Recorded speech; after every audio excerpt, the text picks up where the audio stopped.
Hello everyone, मैं आप सभी का आपके अपने चैनल में स्वागत करती हूँ। आई होप कि आप सभी लोग अच्छे होंगे। आज की वीडियो में हम लोग सीटेट का प्रीवियस ईयर क्वेश्चन देखने वाले हैं। यह क्वेश्चन है एसएसटी हिस्ट्री का दिसंबर 2021 का क्वेश्चन है। तो चलिए देखते हैं हम लोग दिसंबर 2021 में सीटेट में किस तरह से क्वेश्चन पूछा गया है। तो इस क्वेश्चन में कहा जा रहा है द टर्म बंदगान was used in the medieval times of nobles governor shelves. वहीं पे हिंदी वाला क्वेश्चन में देखेंगे तो इसमें कहा जा रहा है बंदगा शब्द को मध्ययुगीन काल में किसके लिए इस्तेमाल किया गया है। फर्स्ट ऑप्शन है कुलीन प्रभावशाली, सेकेंड है गवर्नर, थर्ड है गुलामों और फोर्थ है अभिजात वर्गीय। बताइए कौन सा ऑप्शन राइट होगा। तो थर्ड ऑप्शन राइट होगा। गुलामों के लिए बंदगा शब्द मध्ययुग काल में जो है इस्तेमाल किया जाता है। मध्यकाल में बंदगा शब्द गुलामों के लिए इस्तेमाल किया जाता है। अब हम लोग आगे चलते हैं और देखते हैं नेक्स्ट क्वेश्चन नंबर सेकेंड को देखेंगे उसमें क्या कुछ कहा जा रहा है। इसमें कहा जा रहा है how have we come to know about the first farmers and herders. We have written records of that times. वहीं पे बी में कहा जा रहा है we have evidence of grains and animal bones. अब हम लोग हिंदी वाला भी देखते हैं। वहीं पे हिंदी में कहा जा रहा है हमें आरंभिक कृषकों व पशुपालकों के बारे में कैसे पता चला। ए में कहा जा रहा है हमारे पास उस समय का लिखित रिकॉर्ड है। फिर बी में कहा जा रहा है हमारे पास अनाजों और जानवरों की हड्डियों के साक्ष्य है। ऑप्शन में ए में कहा जा रहा है केवल ए, बी में है, सेकेंड में है केवल बी और थर्ड में है ए और बी दोनों और फोर्थ में है न तो ए और न ही बी। बताइए कौन सा ऑप्शन राइट हो।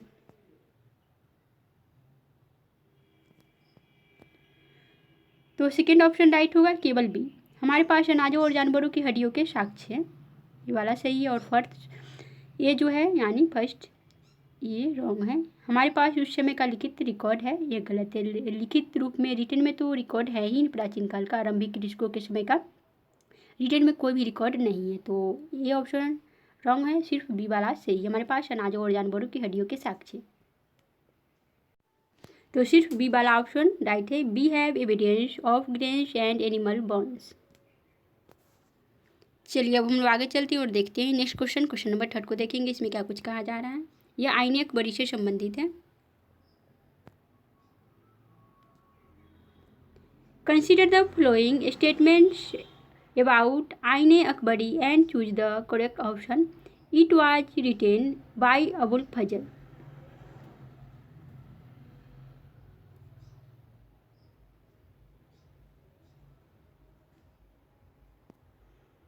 आईने अकबरी के संदर्भ में निम्नलिखित कथनों पर विचार करिए और सही विकल्प का चयन करना है।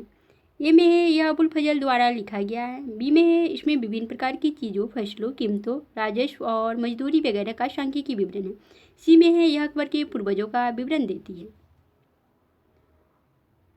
फर्स्ट ऑप्शन है ए और बी सही है, सेकेंड ऑप्शन है बी और सी सही है, थर्ड ऑप्शन है ए और सी सही है और फोर्थ ऑप्शन है बी सी तीनों सही है। बताइए कौन सा ऑप्शन राइट होगा। तो फर्स्ट वाला ऑप्शन सही है, ए और बी जो है सही है। यह अबुल फजल द्वारा लिखा गया है, जो कि अकबर के दरबार में रहते थे, नवरत्न में शामिल थे अबुल फजल, उनके द्वारा लिखा गया आईने अकबरी। उसके बाद बी ऑप्शन भी राइट है। इसमें विभिन्न प्रकार की चीज़ों, फसलों, कीमतों, राजस्व और मजदूरी वगैरह का सांख्यिकी विवरण है। ए और बी दोनों ही ऑप्शन सही है।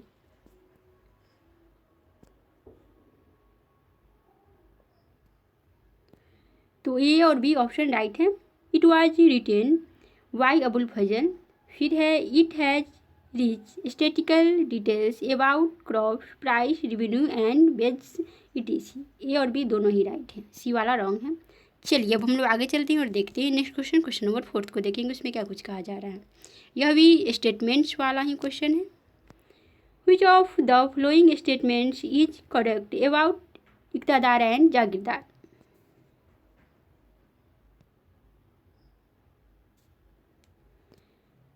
इक्तदार और जागीरदारों के विषय में कौन सा कथन सही है। ए में है ये पद विशिष्ट क्षेत्रों के नायकों, सैनिकों को क्रमशः दिल्ली सल्तनत और मुगल शासन में दिए जाते थे। बी में है वे अपनी भूमि क्षेत्र, जिसे क्रमशः इक्ता और जागीर कहते थे, वहाँ रहकर वहाँ का प्रशासन चलाते थे। बताइए कौन सा ऑप्शन राइट होगा। फर्स्ट में है केवल ए सही है, सेकेंड में है केवल बी सही है और थर्ड में है दोनों ए और बी दोनों सही है और फोर्थ में न तो ए और न ही बी सही है। बताइए कौन सा ऑप्शन राइट होगा।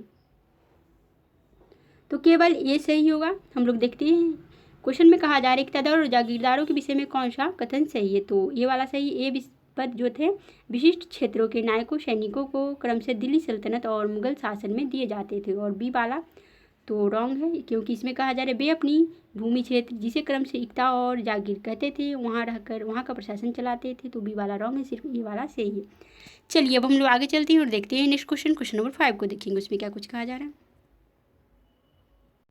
तो यह match the following and choose the correct option से संबंधित है। मैच करना है। विलियम जोन्स, रविन्द्रनाथ टैगोर, महात्मा गांधी और थॉमस मैकाले का है। Promotion of English, respect for ancient culture, फिर critical of English education, learning in a natural environment है। वहीं हिंदी वाला में देखेंगे तो हिंदी वाला में कहा जा रहा है विलियम जोन्स ए में है, सेकेंड में है रविन्द्रनाथ टैगोर, सी में है महात्मा गांधी और डी में है थॉमस मैकाले। अंग्रेजी भाषा का प्रचार, प्राचीन संस्कृति का सम्मान, अंग्रेजी शिक्षा के आलोचक, प्राकृतिक वातावरण में सीखना। आप लोग बताइए कौन सा ऑप्शन राइट होगा। इसमें मिलान करना है। फर्स्ट ऑप्शन राइट होगा। हम लोग देखते हैं बारी बारी से। विलियम जोन्स तो इनका होगा सेकेंड, वे प्राचीन संस्कृति का सम्मान करते थे। और रविन्द्रनाथ टैगोर तो फोर्थ होगा प्राकृतिक वातावरण में सीखना, प्रकृति की शरण में सीखना का समर्थन करते थे। और महात्मा गांधी तो अंग्रेजी शिक्षा के आलोचक थे। और थॉमस मैकाले तो अंग्रेजी भाषा का प्रचार किए थे।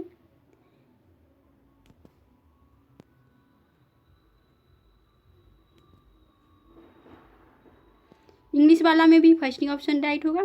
विलियम जोन्स तो रिस्पेक्ट फॉर एंशियंट कल्चर, फिर रविन्द्रनाथ टैगोर तो learning in a natural environment है। उसके बाद महात्मा गांधी तो क्रिटिकल ऑफ इंग्लिश और डी का होगा फर्स्ट प्रमोशन ऑफ इंग्लिश। चलिए अब हम लोग आगे चलते हैं और देखते हैं 6 नंबर क्वेश्चन उसमें क्या कुछ कहा जा रहा है। वीडियो पसंद आए तो लाइक सब्सक्राइब और शेयर जरूर कीजिएगा। तो 6 नंबर क्वेश्चन में कहा जा रहा है read the statements A and B, choose the correct option. Statement A में कहा जा रहा है अशोका धम्मा स्टिरिस्ट of an worship of a god. वहीं पे स्टेटमेंट बी में कहा जा रहा है Ashoka dhamma was inspired by the teachings of the Buddha.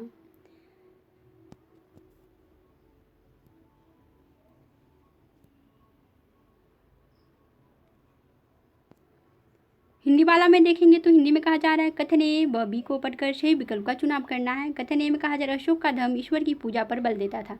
B में कहा जा रहा है अशोक का धम्म बुद्ध के उपदेशों से प्रेरित था। ऑप्शन में फर्स्ट में ए और बी दोनों सही है, सेकेंड में ए और बी दोनों गलत है और थर्ड में ए सही है, फोर्थ में केवल बी सही है। बताइए कौन सा ऑप्शन जो है सो राइट होगा 6 नंबर का। तो इसमें फोर्थ ऑप्शन राइट होगा, केवल बी जो है सो सही होगा और ए जो है रॉन्ग है। ए वाला रॉन्ग है और बी वाला राइट है। अशोक का धम्म जो था बुद्ध के उपदेशों से प्रेरित था, न कि ईश्वर की पूजा पर बल देता था, बल्कि अशोक का धम्म बुद्ध के उपदेशों से प्रेरित था। चलिए अब हम लोग आगे चलते हैं और देखते हैं नेक्स्ट क्वेश्चन नंबर 7 को देखेंगे उसमें क्या कुछ कहा जा रहा है। यह भी स्टेटमेंट वाला ही क्वेश्चन है। Consider the following statements and colonialism in India and choose the correct option.